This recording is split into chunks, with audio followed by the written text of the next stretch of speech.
The last thing you want to hear when you need your auto insurance most is a robot with countless irrelevant menu options. Which is why with USAA Auto Insurance, you'll get great service that is easy and reliable, all at the touch of a button. Get a quote today. Restrictions apply. USAA. Hilton brings you new ways to stay. With experiences that let you capture the glory days. Introducing the Graduate Hotels. Each inspired by local college towns, these stays are always original and never boring. Get in touch with traditions all across the country and enjoy a stay that's a class above the rest. Book at Graduate Hotels with Hilton Honors Points at Hilton.com. It's a win-win. Hilton, for the stay. This episode is brought to you by Indeed. When your computer breaks, you don't wait for it to magically start working again. You fix the problem. So why wait to hire the people your company desperately needs? Use Indeed's sponsored jobs to hire top talent fast. And even better, you only pay for results. There's no need to wait. Speed up your hiring with a $75 sponsored job credit at Indeed.com/podcast. Terms and conditions apply. From the Fifth Quarter Studio in Madison, Wisconsin, you're listening to the Coaching Youth Hoops Podcast. They're playing basketball.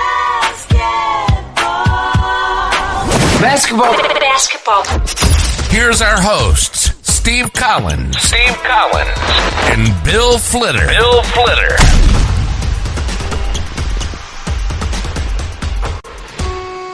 All right. Welcome to Coaching Youth Hoops. Coach, how are you? Good. How are you? Pretty excited. Spring is here. Spring is sprung, right? I know. Unless you're in the States, right? I know. I washed my deck. It's not snowing outside anymore. You know. Well, and if I wish I could, I'm looking at my window right now, and I wish I could show you my front yard and everybody else. If you're watching this on video, we had a lot of rain this year in California. Yeah, like crazy. A lot of rain, which is good. I'm thankful for that. But what it has done to my yard, we at least for a lot of people, we've shrunk back our lawns and we put natural flowers and trees and everything that are native to California. Right. So they're drought resistant, right? Yeah.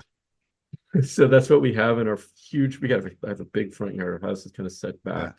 On our lot, small backyard, big front yard. It has grown with like wild California wildflowers and everything. It's just like completely overgrown. So I stare at it thinking, do I lose that?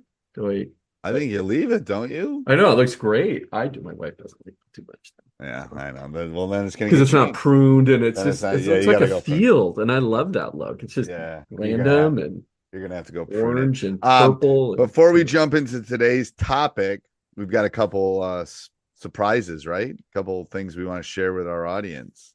Yeah, absolutely. We have a lot of stuff going on this summer. Coach and I are going to be really busy. Coach doesn't have any hair because he got so much crud to do. I know. Yeah, we have a lot of exciting stuff, though. And stay tuned to the podcast and the newsletter and the Facebook group for all of this stuff. But this May is or April, sorry, we're come up on 1 year anniversary of Coaching Youth Hoops for the podcast and for the practice plans that we do. Our baby's growing up. Our baby's growing up. Yeah. Yeah, we got beat up a little bit. No, I'm just kidding. Yeah. We had a lot of great feedback. They get his diaper changed all the time. Yes. Yeah, exactly. Yeah. yeah. At least our coaches weren't like the parents that we deal with on our teams, right? They were nice. They gave us great feedback, right? Yes. Teasing. I got wonderful parents because they listen. So yeah, you guys are wonderful. So we've been doing a lot of work behind the scenes. So first off, what we decided to do is we want to, help more kids, more people. And until Coach retires over here, we're limited in how many people we can reach face to face. That was off air discussion. That was off air discussion. I was telling Coach, I go, I've taken my father passed away, and I took a couple days. We had the service on Saturday anyway, and I texted Coach, and it's like, man, I texted my wife. I go, I had the best night's sleep last night. I didn't have anything to grade for school. I didn't have to worry about my team. It's like, and I write, it's like, so that's why coach is teasing me, because it's maybe I'm getting closer than I want to get to retirement. We'll see. Maybe. We'll see. So anyway, we're going to come your way. And what I mean by that is we're going to give your organization, your nonprofit organization, we're going to fly out wherever you are and do a coaches clinic for your organization, you and all your coaches. And it's a drawing. So we're going to do that for one group this year. And hopefully over the next few years, we'll even do more and more of those. But go sign up. Go to coachingyouthhoops.com/clinic for all of the details. There's first prize, second prize, and third prize. But here's the catch. Everybody's a winner because everybody's going to get something. So head on over to the website, check it out for details. Clinic, shooting machine, subscription to our practice plans and Coaching Youth Hoops, and everyone's going to get something. Clinic. So you got to go to that website to check out what you get and all the details there. Secondly, Coach, this is where, again, lots of feedback from coaches on our practice plans. We're coming out with an entirely new platform for our practice plans. These are for youth coaches. If you're coaching grades, I guess kindergarten through eighth grade, you can, you'll have access to our practice plans. But not only that, they're going to be dynamic. So that means you can update them. You can change things around, move things around. You can tailor it to your particular team and to the needs of your team. So go get on that wait list. That's going to be launching in the fall, and all the details will be there. And we will, if you're on that wait list, you'll get a special discount for being loyal members and being patient with us as we work out all the details, all the kinks. Amazing platform that's coming. Amazing technology, because that's right.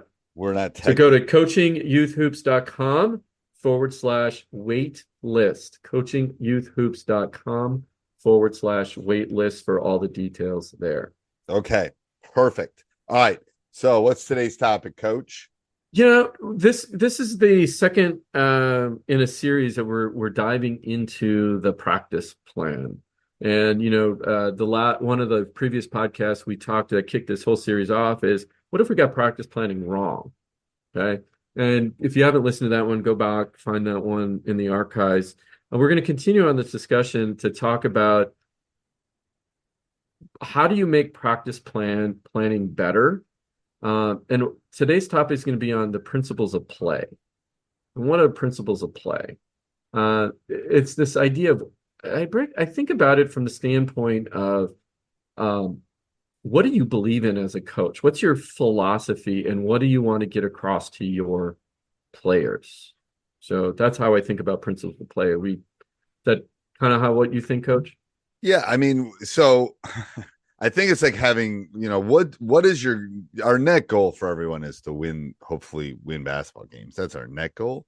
But I always think about this preseason too. It's like, what am I really trying to do at each practice? How am I, as the teacher of this great game, trying to, share with them? And I think, me personally, I just want and again, I'll have anywhere from 12 to 15 players. I want all of them every day to get 1% better.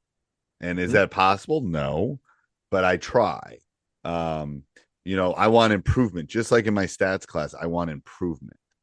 I don't need I don't need a miraculous thing in one practice, but I'm always looking for, how can I help them improve? How can I help them become a better shooter, a better passer, a stronger person, a better person? There's a lot of I know in my program, I do a lot of off-court stuff that where I'm trying to build some of those principles that I think are super important. So what about you, Coach? What do you think? Well, and I want to give a shout out. We should have done this on the previous podcast when we kicked this off. I think what spurred all of this again for me was, guest of the podcast was Alex Sarama, and he has a new book out called Transforming Basketball. And his will be coming. His will be coming later. So if you're listening to this podcast, it has not been published. Don't go back and look. It will be coming. Okay, I'm just gonna from the person that does the editing. And he does. Yeah, he does all the scheduling. So it won't. It will be after this. Okay, go ahead. Yeah. Well, anyway, he talks about the principles of play, and the way I think about him as well is what happens when everything breaks down. Right? You're in a game, and you asked me the last time was, well, what transformed your team from barely winning to winning? And this was one of the key things that we did, and one of the key things that I focused on was the principles of play. And if you're on my podcast, it kind of goes hand in hand with our mission. If you listen to this for a while, you've heard me talk about the red dot. So rebounding, efficient scoring, defense, right? Those are my principles of play. Now, they're clearly defined. I'm not going to go into too much detail on those right now, but they're clearly defined. And so at the end of the day, if we can out-rebound the other team, if we can score efficiently, and if we play just in-your-face defense, we're going to win a lot of games. Okay, so now I'm going to pull one of those out, though. Oh, and then let me continue. The dot part is drive, open, together, which I think is clearly also our principles of play. So drive means bringing energy and effort. Open means being coachable to the coaches, but to other people as well that are on your teammates on the team. And then this does not succeed if we're not all together. And sometimes I'd give you a great example of being together. Yesterday, my assistant coach and I had just had a tough practice. The kids they had a lot of energy. They were talking with one another. They weren't really listening. They were this fifth grade girls. They were, kind of screaming and laughing. One of those days. One of those days. Somebody had stirred the pot somewhere. Yes, exactly. And I love the energy, and I never want to squash that energy. I want to redirect the energy. And so, I called them over. We had a whiteboard session talking about together. I said, right now, do you think we're together? You as the players are together, but you're not aren't Coach and I on the same team with you? And right now we're not together. It's you versus us. So we need to come together. So that's a principle of play. So instead of they knew that because every day we talk about red dot and what it means. So all I had to do is bring that up. That's a principle of play. Okay. The other thing that I was just amazed about when I put this into this structure and really defined our principles of play was in those situations, we were in a situation where we never practiced anything or a particular scenario before. If they apply our principles of play to it, the kids figured out how to overcome it. Example, we faced a 3-2 zone. Never practiced against the 3-2 zone. Right. And I noticed it. I saw it. I was about to call a timeout. We scored a layup. I'm like, fluke? I don't know. Let's see how this plays out, right? So right. I sat back, or we're hustling back on defense. Again, 3-2 zone. They figured it out, and I'm watching this unfold in front of me. Like they're applying our basic principles of play on our offense. Now, I talked about efficient scoring, and then so I break that down. What is efficient scoring for us? For my team in particular, efficient scoring means less dribbles and layups, because we're not. I don't have great. They're okay. I don't have great outside shooters, right? So we need to get layups. Well, how do we get layups? We create triple gaps. Well, how do we create triple gaps? We set screens and we're patient. So it breaks it all the way down. So now they know they face the 3-2. Okay, well, what do we need to get out of a 3-2? We need to get triple gaps. Well, how do we get triple gaps? We set screens, right? Or we, to get a layup. It's the building. It's the building of it too. Yes. And to me, and then I literally, well, not literally, almost cried on the sidelines during that game, because of all of this time that we, this was in place and it's instilling, practice after practice. They actually got it and applied it. I didn't have to say too much. And it wasn't like we don't have to practice every scenario when you have the principles of play. I mean, they should know what are we trying to do? Oh, we need to get a layup. How are we going to get a layup? Right. You know what I mean? So it's that moment. And then even in the timeouts, I said, what are we trying to do? Right. coach, trying to get a layup. Okay, well, how are we going to get a layup?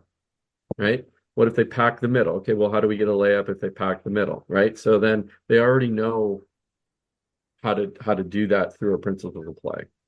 Again, Right. youth level. So, and I think I mean it's a building block. I think that principle of play is like you can see it on a playground when we let them play. I think, yeah, you know, but I bet that was hard for you not to call a timeout. Yeah, because I was worried about my kids. You know what I mean? I was like, I don't want my babies getting hurt, so to speak, right? And I wanted them, and it was. But I'm glad I didn't, and I'm glad I let them figure it out. Right. And even in practice, so what I did yesterday, this was awesome. I've been doing a lot more whiteboard sessions, and a lot more meaning it's not, like you said in the previous podcast. Did you see that? No, it was previous one, I think. Anyway, you were talking about how, back in the day, you could spend 40 minutes on film in a whiteboard session, right? Yeah. Well, now that time has shrunk. So what I did is I took the same board that I use, on the sidelines, and we drew up, we were talking about our offense, and I visually showed movement in the offense so they could see it, talked about a principle of play, what we're trying to do. And I saw the light bulbs go on, and they went out and did it. Yeah. And so now I've been doing a lot more, not only on the court stuff, showing them the principles of play and how it looks so they can see it, because we all learn differently. We all assume that learning is linear. It's not linear. Learning is like a step too. That's what I tell. And most people quit. What do you mean by that? Like it's a step, like literally like steps. And most people, where you put your foot on the flat part is where they quit. Right. And it's steps. And most people quit and don't get to go to the next level. The flat part, if you think about a staircase, where you put your foot is the flat part. So then you get growth, and then you flatten out, and then you get growth, and then you flatten out. And most people, I told my players this the other day, I said, most people quit on the flat part. They're seeing an improvement on their shot, and then it levels, and then they stop. No, you got to push through that level part for the next big bursts of growth. And the great ones burst through the flat, I've been stagnant for a year. Okay, well, maybe that step is really long, but eventually you'll increase. And again, what you're basically saying too is there has to be it is the growth mindset, in the sense that we learn more from failure. We do. Yeah. No one wants to fail. And and I took over my basketball program. It was horrible, and I had to learn. I had never lost, and I had to learn, like, well, this is what happens, and this is how you deal with it. But I think I learned more. I think my best coaching year, we were 12-10. But you learn more from those stumbles. If everything's easy, right. Yeah. That and that's where it was hard. You wanted to call the timeout, but maybe they wouldn't have gotten it. Okay. But then they might have been more in tune when they came over for the 30-second timeout or the timeout at that point. Yeah. You're absolutely right. And I often think about that. It's like, maybe and I probably would have called a timeout if I saw them struggling. They just really couldn't figure it out. Of course, I'm going to call right, and that's the hard part. And sometimes maybe you got to let them struggle and have a turnover. Yeah. Oh gosh. Feel the frustration. I think that's a good thing. All right. Anything else with principles of play, Coach? Well, I think if you establish your principles of play, and really sit down and define those and what they are, and it's not a list of 100. It's not even a list of 10. Right. It's especially at the youth level, maybe at your level, you could do that, but the youth level, keep them very simple so you can always fall back onto them but define them, and everything else. And then we're going to talk about the application of this more, will fall into place. How you think about defense and what your defense actually is, how you think about offense and what your offense actually is. Right. So this is kind of the first step, in my opinion, of the process. Who are you? How do you define your principles of play? How do you want your players to play? Write it down, create a list, be very specific, but in your details, but what you share out, make it very, like I said, we use Red Dot as our framework. It just falls off the tongue. We talk about it every day, and it's easy to manifest on the court. Awesome. Anything? Oh, let's big shout out to our two what our wait list and our clinic. Yeah. So coaches, go over to coachingyouthhoops.com/clinic, enter your name in our drawing for a free in-person coaches clinic. And the second thing, we are creating a new platform for our practice plans. They're going to be more dynamic and updated frequently. You can add your own stuff. We'll be adding stuff continually. If you want a sneak peek at that, go to coachingyouthhoops.com/waitlist to get on our wait list for that product that's coming out in the fall. Awesome. All right, Coach. All right. Till next week. Till next week. This podcast is part of the Sports Social Podcast Network.